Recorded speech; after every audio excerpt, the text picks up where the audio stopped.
بسم اللہ الرحمن الرحیم، اللہم صلی علی محمد وعلی آل محمد۔ شاہ زنجانی ٹی وی سے آپ کی خدمت میں حاضر ہوں۔ پروگرام آج ٹوڈے قبولی دعا کا وقت۔ آج 11 مارچ اور منگل کا دن ہے اور 10 رمضان المبارک ہے۔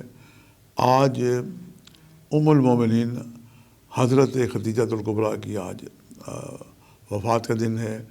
یہ وہ خاتون ہیں جنہوں نے 25 سال سرکار دو عالم حضرت محمد صلی اللہ علیہ وسلم کے ساتھ زندگی گزاری، اور چونکہ میرے یہ جد ہیں، ہم بچپن میں پڑھتے تھے کتابوں میں کہ ام المومنین خدیجہ الکبریٰ کا جب عقد ہوا، ایک تو وہ بیوہ تھی اور دوسرا ان کی عمر 40 سال تھی۔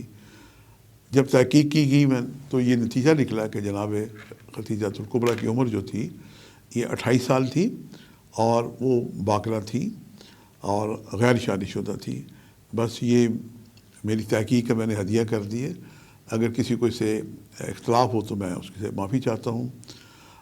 آج ہم دیکھتے ہیں کہ ان کے وسیلے سے ہم کوئی نظر نیاز دلائیں اور افطاری کے وقت خاص طور پہ ان کے وسیلے سے دعا کریں تو یقیناً دعائیں مستجاب یقیناً ہوں گی۔ یوں بھی رمضان کریم میں لمحہ لمحہ قبولی دعا کا مانا جاتا ہے۔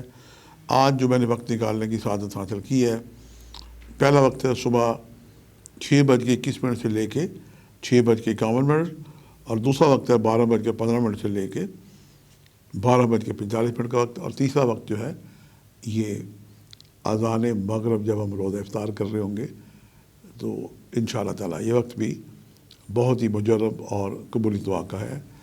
آج کے جو صدقات ہیں میں آپ کی خدمت میں پیش کرنے کی سعادت حاصل کرتا ہوں۔ آج چونکہ منگل ہے، سرخ رنگ کی چیزوں کا صدقہ دینا بہت ہی افضل ہے۔ سرخ رنگ کی چیزوں میں آپ جناب گوشت، کلیجی، پھپھڑے لے کے اس میں نمک، مرچ، ہلدی، سرسوں کا تیل لگا کے جانوروں کو کھلی جگہ رکھ سکتے ہیں، سرخ کپڑا دے سکتے ہیں، سرخ مسور کی اظہار ہے، اور اس کے بعد جناب آپ سرخ رنگ کی مٹھائیاں ہیں وہ تقسیم کر سکتے ہیں۔ الغرض بے شمار سرخ چیزیں ہیں، ان کا صدقہ دینا اور مریضوں کی عیادت کرنا، یہ سب انہی بہترین صدقات میں شامل ہیں۔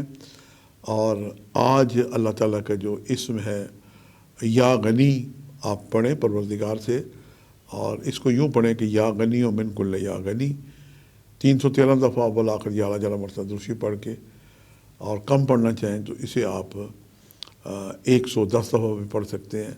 پروردگار سے دعا کریں، جو بھی آپ کی حاجات ہیں اللہ تعالیٰ اسے پوری کرے۔ وہ بہن بھائی جو دنیا میں کہیں بھی مجھے دیکھ رہے ہیں انہیں رمضان کی برکت مبارک۔ بس آج میں گزارش ان سے کروں گا کہ جہاں اپنے لیے دعا کریں، وطن عزیز پاکستان کو بھی ہم سب کی، مجھے بھی ملا کے، وطن کو آج ہماری ضرورت ہے، وطن کو دعاؤں کی ضرورت ہے۔ اور بہت سارے بہن بھائی انشاءاللہ اعتکاف میں بیٹھیں گے مکہ اور مدینہ میں، ان سے بھی گزارش کروں گا کہ وہاں بھی وطن عزیز پاکستان کی سلامتی کے لیے، استحکام کے لیے، ترقی کے لیے دعا کرتے رہیں۔ آج کے لیے اتنے شاہ زنجانی کو اجازت دیجیے گا بشرط زندگی۔ کل ایک نئے پروگرام کے ساتھ ملاقات ہوگی۔ خدا حافظ۔